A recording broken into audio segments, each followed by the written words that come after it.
नमस्कार, मैं हूं अजय कुमार और आज हम मौजूद हैं मुंबई में।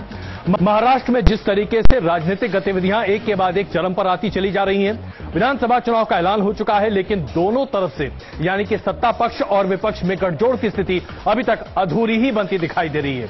अगर शिवसेना और भारतीय जनता पार्टी के बीच में अभी भी महायुक्ति की बात पूरी तरीके से साबित होती नहीं दिखाई दे रही, तो कांग्रेस और एनसीपी के बीच में भी ऐसा लग रहा है जैसे तलवारें अभी तक खींची पड़ी हुई हैं। दो तस्वीरें अभी आप अपने स्क्रीन पर देख रहे हैं, जहां हम आपको बता रहे हैं किस तरीके से महाराष्ट्र में ऐसा लग रहा है कि सभी पार्टियां अपने दम पर हो सकता है इस बार की विधानसभा में उतरती हुई दिखाई दें। क्या यही विधानसभा की परिणति होने जा रही है? आइए इस पर हम चर्चा शुरू करते हैं। आज हम मौजूद हैं, आप हमें देख सकते हैं मुंबई में पीछे किस तरीके से समुंदर भी अशांत है और राजनीति कहीं उससे ज्यादा अशांत होती दिखाई दे रही है। इस वक्त हमारे साथ 3 मेहमान हैं, कुछ ही देर में हमारे चौथे मेहमान भी हमारे साथ जुड़ेंगे। दिवाकर रावते जी हमारे साथ मौजूद हैं, शिवसेना के वरिष्ठ नेता। कृपाशंकर सिंह कांग्रेस के वरिष्ठ नेता इस वक्त हमारे साथ मौजूद हैं। किरीट सोमैया जी कुछ ही देर में भारतीय जनता पार्टी से हमारे साथ जुड़ने वाले हैं और जितेंद्र अरोड़ा जी हमारे साथ इस वक्त मौजूद हैं, मंत्री हैं और एनसीपी के वरिष्ठ नेता भी हैं। शुरुआत दिवाकर जी मैं आपसे करूं, अभी किरीट जी आए नहीं है, इसलिए पहले जरा आपकी मन की बात समझ लें हम लोग। शिवसेना क्या चाहती है, गठजोड़ होगा नहीं होगा? भारतीय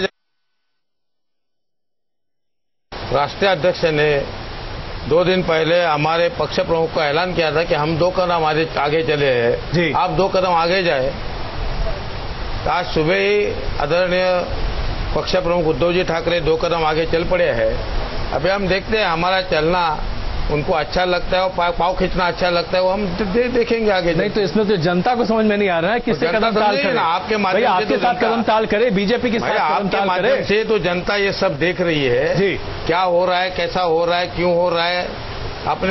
अपने हिसाब से जनता भी अपना अनुमान लगा रही है जी। हाँ, तो यानी अच्छा ये बताइए, अभी आज शाम तक जहां हम लोग आपसे बात कर रहे हैं, कहीं भी 2 कदम आगे बढ़ते आप लोग दोनों साथ दिख रहे हैं या आगे पीछे है मामला? देखो, हमारा 2 कदम आगे बढ़ना उन्होंने सोचना चालू किया, अभी सोचना चालू किया है जी। और अब आज ऐलान हमने सुना ऐसा यहाँ आने तक जी। तो कल सुबह 3 बजे बैठ के और आप आगे क्या सोचना है उन्हें सोचना उनका चालू है। चलिए कृपाशंकर जी, आप लोग के लिए भी बड़ी मुश्किल है, यहाँ पर जितेंद्र जी भी हैं, आप दोनों यहीं पर कुछ ऐलान करने वाले हैं या अभी हम लोग हाई कमान का इंतजार करते रह जाएंगे? नहीं, पार्टी के प्रमुख जो हैं जी, चाहे राष्ट्रवादी पार्टी के प्रमुख आदरणीय शरद चंद्र पवार साहब, कांग्रेस के अध्यक्षा श्रीमती सोनिया जी गांधी, और ये गठबंधन हमारा 15 साल से आ रहा है, चला आ रहा है, प्रगतिशील गठबंधन है। हम लोगों के विचार में समानता है और उसी समानता को लेकर के हम आगे बढ़ रहे हैं। और मुझे लगता है कि उचित समय पर उचित निर्णय जो हमारा गठबंधन का है। प्रफुल्ल पटेल ने चेतावनी दे दी है कृपाशंकर जी, और ऐसे में लगता नहीं है कि आप लोग चेतावनी किसी नहीं दी, किसी पार्टी ने चेतावनी नहीं दी है। अपने विचार व्यक्त जरूर किए होंगे, लेकिन चेतावनी किसी पार्टी ने दिया है। हम एक ही समान धारा के 2 पार्टी के एक संगठन को एक साथ लेकर के सरकार चला रहे हैं। मुझे आने वाले समय चलाएंगे। क्या लग रहा है भैया, आप लोग एक साथ आएंगे? बिल्कुल होगी जी, कोई चिंता न करे। छोटा मनमुटाव होता है, ज्यादा सीटें, छोटा मनमुटाव सीटों को लेकर चुनाव के एन वक्त पहले क्यों होने लगता है? ऐसा क्यों होता है कि आप सत्ता की दौड़ में आम लोगों को भूल जाते हैं, अपनी सीटों के लिए ज्यादा आगे पीछे लगते हैं? आपसे जी पूछना चाहूंगा। देखो, एक बात तो ऐसे है कि हम दोनों में से किसी ने ऐसा नहीं कहा है कि हम अकेले जाएंगे। हमारी जो एक साथ जो संगठन हुआ है वो एक मुद्दे के ऊपर हुआ है जी। हम हिंदुत्व के मुद्दे के ऊपर एक आए और 25 साल हम एक साथ में चले हैं, सुख दुख में भी हम एक साथ रह गए और आगे चल के भी एक साथ रहने का हमने दोनों ने आपके सामने आपके माध्यम से पूरे जनता को बयान दिया हुआ है। इनके जैसा नहीं है, बोलो देते हैं कि जाता हूँ, देते हैं कि जाता हूँ, अकेले लड़ेंगे। सीधे आप दोनों के ऊपर नहीं, उनको बधाई हो। हाँ। आगे भी उनका गठबंधन बना रहे, हम शुभकामना देते हैं जी। हम लोग अलग अलग पार्टी के नहीं, एक ही परिवार के हैं। अभी एक परिवार एक जगह गया, दूसरा परिवार हम परिवार के हैं, एक ही परिवार के हैं, एक ही कांग्रेस पार्टी। आपसे इत्तेफाक है? एक बात बराबर है, परिवार बात की बात बराबर है। आप तो अलग अलग पार्टी, हम तो परिवार के। शंकर के बात को मानता हूँ कि हम अलग अलग पक्ष है, भारतीय जनता पक्ष और शिवसेना एक स्वतंत्र पक्ष है, स्वतंत्र नीति अपनी नीतियां लेके निकला हुआ पक्ष है। लेकिन हिंदू में हमारा दोनों का एक एजेंडा है। लेकिन इनका क्या है, हम एक ही है कैसे कहते हैं कि आपके हिसाब से इनका तो भ्रष्टाचार एजेंडा है। शरद पवार साहब कांग्रेस वाले थे तो ये परदेशी है, परदेशी नहीं चलेंगे करके उनमें से निकला हुआ एक है, तो एक ही है ऐसा हमारे बता दीजिए आप लोग का गठजोड़ किस आधार पर? अजय कुमार जी परदेशी आया जी, एक गाना पहले हम लोगों को भी परदेशी कहते थे मुंबई शहर में, और एक गाना चलता था परदेशियों से न अखियां मिलाना, परदेशियों का है एक दिन जाना। थोड़े साल के बाद एक नया गाना आया, जाना नहीं परदेशी हमें छोड़ के, हमने नहीं गाया था। चलिए जनता से भी पूछ लेते हैं, आप लोग को क्या लगता है परदेशियों को क्या करना चाह रहे हैं आप लोग? सर ये इशू इतना बहुत तेज हो गया है कि आज पब्लिक ऐसी हो रही है कि क्या करे। ना राष्ट्रवादी का और कांग्रेस का जमता है, ना शिवसेना भाजपा का जम रहा है। देखिए जनता पूछ रही है आप लोग से, कोई नहीं जमता दिखाई दे रहा है, किसको वोट दे आदमी? जितेंद्र जी क्या करेंगे आप लोग? सरकार भी आपकी है। मैंने कहा उचित समय पर उचित निर्णय आ जाएगा, नहीं तो कब तक? आपको मीडिया कोई पड़ी है, कब कर रहे हो, कब कर रहे हो, कब कर रहे हो? अरे जनता पूछ रही है, उसके बाद भी मीडिया के कहाँ पड़ी? इलेक्शन का नोटिफिकेशन आया है जी, फॉर्म भरने तक चलते रहता है। 27 को देखिए सब पार्टी अपना अपना फॉर्म भर देगी, आपको काम कम हो जाएगा। जी सर अभी पितृपक्ष चल रहा है, 2 दिन मिलता है फॉर्म भरने का, और अपने सबको मालूम है अपने हिंदुस्तान में धर्म मानते, नीति मानते, सबको मानते, मुहूर्त मानते। 2 दिन में काम मुहूर्त हो, कहाँ भरेंगे? आप चिंता न करें, सारे लोग मुहूर्त आप चिंता न करें, सब मुहूर्त वगैरह आपको लगता है मुहूर्त के बिना हो जाएगा? मुहूर्त के बिना हो जाएगा, गठजोड़ बन जाएगा, गठजोड़ मुहूर्त के पहले हो जाएगा। अच्छा चलिए आपका क्या कहना साहब? पितृपक्ष का कोई भी बात नहीं होती राजनीति में। महाराष्ट्र में कैसा है कि कोई ऐसा मानता नहीं है, ये जरूर तो गठजोड़ होना चाहिए कि नहीं, क्या है? कांग्रेस और राष्ट्रवादी का जरूर गठजोड़ हो जाएगी बस। अच्छा चलिए मुद्दों पर आ जाते हैं। एक तरफ हिंदुत्व की बात है और दूसरी तरफ आप लोग विकास की बात करते दिखाई देते हैं, और वहां वो भी विकास की बात करते दिख रहे हैं। लेकिन जितेंद्र जी आपकी सरकार के ऊपर भ्रष्टाचार के इतने आरोप लगे हैं आप दोनों के ऊपर, कृषि घोटाला, उसके बाद इरिगेशन घोटाला, एक के बाद एक तमाम घोटाले। आज शिवसेना और भारतीय जनता पार्टी से लेकर आपके सामने खड़ी है। अच्छा जो भी आदमी ऑपोजिशन में रहता है जी, वो मुद्दों की बात करता ही नहीं, वो सिर्फ एलिगेशन की ही बात करता है, तो इसमें कोई नई बात तो होती नहीं। आप क्या दिवाकर जी सिर्फ एलिगेशन है ये सब? क्या एलिगेशन किया उन्होंने? कुछ आपके समझ में आया एलिगेशन? अपोजिशन में अपोजिशन वाले तो अपोजिशन का काम ही है ना जी। आप सत्ता में हो, जनता को कुछ देने की बात करके आप सत्ता में आए हैं, आपको कुछ फैसला करना है, आपको कुछ देना है, और उसमें आप में कुछ कमतरता हो तो हमारा ये काम ही है। अगर काम भी करते नहीं है और जो काम हमारे सामने आता है उसमें तो घपला ही आता है, तो हम क्या चुप बैठेंगे? तो बोलने वाले ही है। किरीट जी स्वागत है आपका। देखो मौजूदा सरकार आ गया अभी, देखो आपको एक एक घपला बताएंगे। अब जरा ये बताइए, भ्रष्टाचार के आरोप की ढिंडोरे पीटते आप लोग थकते नहीं। आज कृपा जी भी सामने है, जितेंद्र जी सामने है, कह रहे हैं कि आप लोग सिर्फ एलिगेशन लगा पाए हैं, अभी तक कुछ साबित नहीं कर पाए। आज सुबह में ये आपने देखा होगा एक पीटीआई ने न्यूज फ्लैश की, एक न्यूज एजेंसी ने, और उसमें लगा अजीत पवार के संबंध में एंटी करप्शन ने जो ओपन इंक्वायरी की परमिशन मांगी थी, वो गृह विभाग ने उसको मंजूरी देकर अभी मुख्यमंत्री के पास फाइल भेज दी। हम आरोपबाजी की बात कर रहे हैं। आज 70,000 करोड़ के सिंचन घोटाले से महाराष्ट्र सदन दिल्ली का घोटाला हुआ। अब किरीट सोमैया बोलते ढंढेरा पीटते, लेकिन पब्लिक अकाउंट कमेटी सीएजी तो किरीट सोमैया नहीं है जी। सीएजी ने कहा कि हजारों करोड़ का घोटाला हुआ। पब्लिक अकाउंट कमेटी में सभी पार्टी के सदस्य, बहुमत सत्ताधारी पार्टी का, उन्होंने यूनानिमसली विधानसभा को रिपोर्ट दिया कि लगभग 6,500 करोड़ का घोटाला हुआ है जी। क्या कहना? अच्छा लगा किरीट सोमैया जी ये बात कर रहे हैं, इनके लिए बहुत किरीट सोमैया जी इंद्रजीत राव 6,500 कम बोला उन्होंने, 1 लाख करोड़ के नीचे आते नहीं है। नहीं अजय कुमार जी, यही किरीट सोमैया था जब इंद्रजीत राव यूपीए सरकार में रक्षा राज्य मंत्री थे, इंद्रजीत राव हरियाणा के। आज वो मंत्री हैं किसमें? एनडीए की सरकार में। यही किरीट सोमैया जी इंद्रजीत राव पे एलिगेशन लगाए थे, और जब भारतीय जनता पार्टी सांसद चुन के आए, इनके यहाँ मंत्री हो, उसका क्या हुआ बताएंगे? नहीं तो आप चाहते हैं कि आपके कुछ एक मंत्री जिनके ऊपर भ्रष्टाचार लगा है वो इनके पार्टी में चले जाए? नहीं, अजीत पवार जी उनके साथ हाथ मिला ले तो फिर अच्छा रहेगा। इंद्रजीत राव की इंक्वायरी करा रहे हो क्या किरीट सोमैया जी? अरे मेरे भाई, उनको मंत्रिमंडल मेरे भाई, मैंने जो अभी बात हुई महाराष्ट्र के घोटाले की, महाराष्ट्र विधान, अब मैंने अरे कहा पब्लिक घोटाला, रक्षा राज्य मंत्री पे घोटाले का एलिगेशन लगता है, यही किरीट सोमैया साहब है। और जब आ गए भारतीय जनता पार्टी मंत्री बना दिया, खत्म हो गया घोटाला। और मैं ये बता रहा हूँ मिस्टर जितेंद्र जी, अजीत पवार को आप क्या बीजेपी में भेजने के लिए तैयार हैं? देखिए कृपाशंकर जी तो यही चाहते हैं, अजीत पवार को आप बीजेपी में भेजने के लिए तैयार हैं? क्योंकि उन्हीं के ऊपर तो लगातार आरोप लग रहे हैं कि पूरा जो इरिगेशन घोटाला है उनमें उनका सक्रिय हाथ रहा है। ऐसे तमाम आरोप है जो कि दोनों पार्टी लगाती है। अजय कुमार जी, आप किरीट सोमैया साहब से पूछिए कि किरीट सोमैया साहब इंद्रजीत राव पे इंक्वायरी बैठेगी, जांच होगी कि नहीं, ये तो बतावें। वो तो देखिए वहां पर तो केंद्रीय मंत्री का सवाल है, अभी तो महाराष्ट्र चुनाव की बात कर लें। यहाँ पर बताइए ना भ्रष्टाचार का मुद्दा क्या है और ये जो इतने एक के बाद एक घोटाले आए उसका क्या करना है, आप दोनों बता दीजिए। गृह मंत्री रहे अजीत पवार के खिलाफ जी, अब किरीट सोमैया ने तो फाइल साइन नहीं की, मैंने तो शिकायत की, ये मैं मंजूर करता हूँ, मैंने डॉक्यूमेंट रखे, मैंने बोगस कम दिया।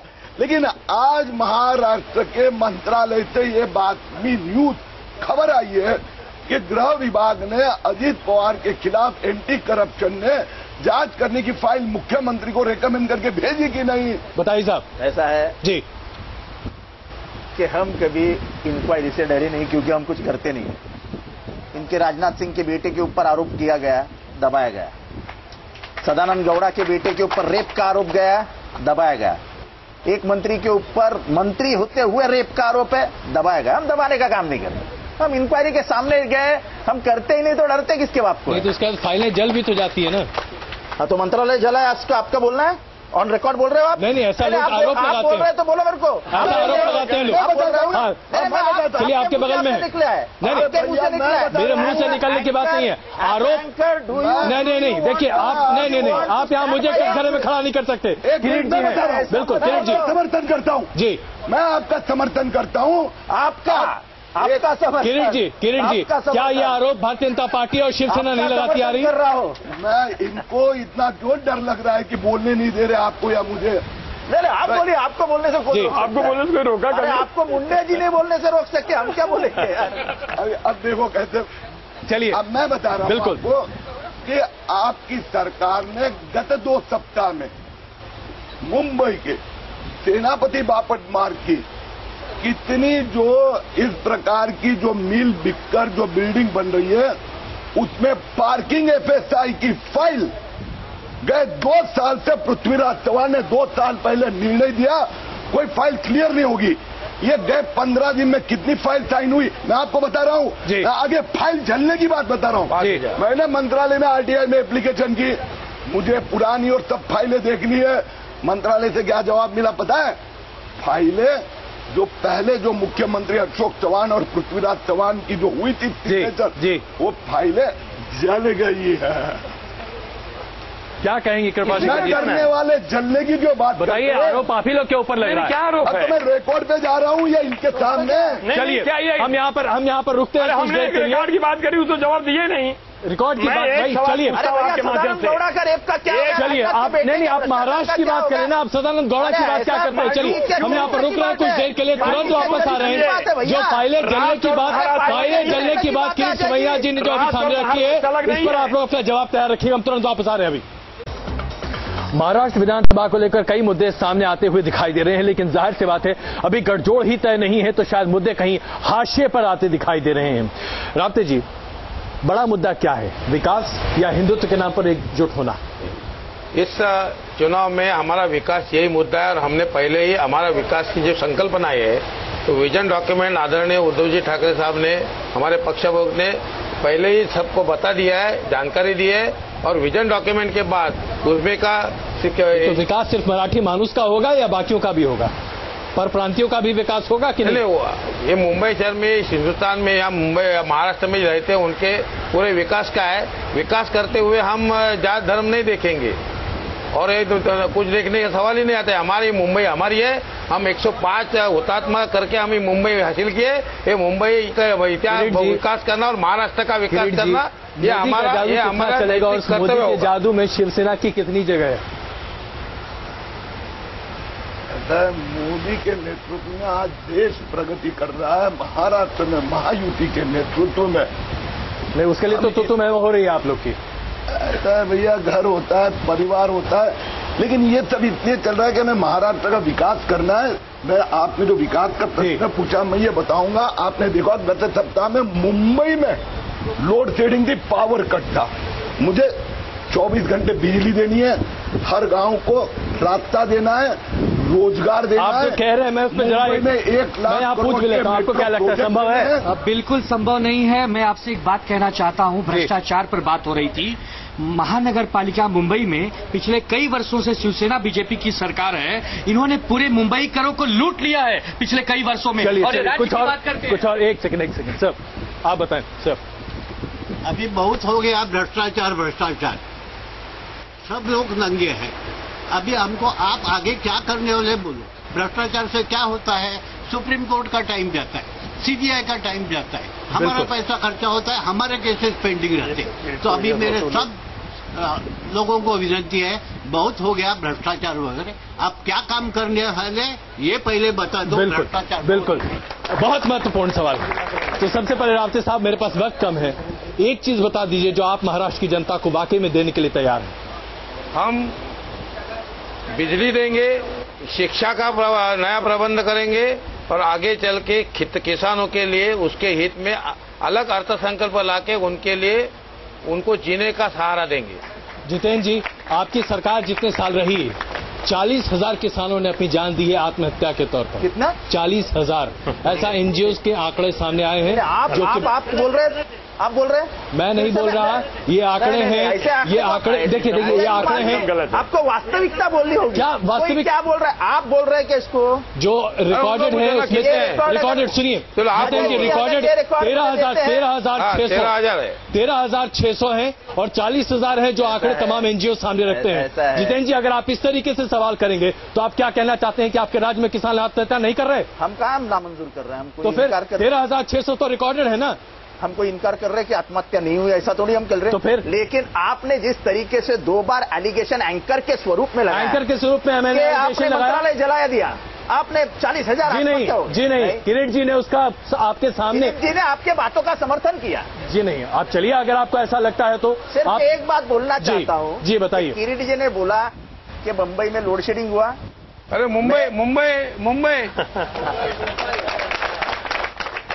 में लोड शेडिंग हुआ जी। हाँ हुआ जी। पर इसके लिए जिम्मेदार स्वयं मोदी जी थे, जो डराना चाहता थे बम्बईया के जो लोग हैं, मुंबई के जो लोग हैं। मोदी जी ने बिजली ऑफ कर दी क्या? कोयले का जो नुकसान होगा, कोयले का जो सीबीआई का केस चला, फिर प्राइवेट कंपनीज को सब खींच लिया। अभी कहां से बिजली आने शुरू हो गई?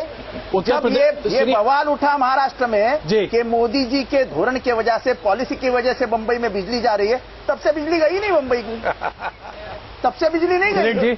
मुझे ऐसा है कि यहाँ हमारे महाराष्ट्र में संताजी धनाजी रात को भी सपने में आते थे कि इस प्रकार से मोदी इनको दिन और रात अभी मोदी करके हिंदुस्तान खोया। मुझे लगता है जो लोकसभा में स्थिति है कि विपक्ष का स्थान भी नहीं मिला, महाराष्ट्र में भी यही परिस्थिति। अभी आदरणीय प्रधानमंत्री नरेंद्र मोदी जी के संसदीय क्षेत्र में, रोहनिया विधानसभा क्षेत्र में 87,000 की लीड पाए थे और वहीं उनकी पार्टनर सांसद अनुप्रिया पटेल अपना दंग सुन लीजिए 16,000 से हार गई। 1 लाख वोटों का अंतर 3 महीने में आया है। अच्छे दिन आते तो बनारस में बिजली मिलती। बिजली की बात करते हैं, उत्तर प्रदेश में 73 लोकसभा दिया, 73।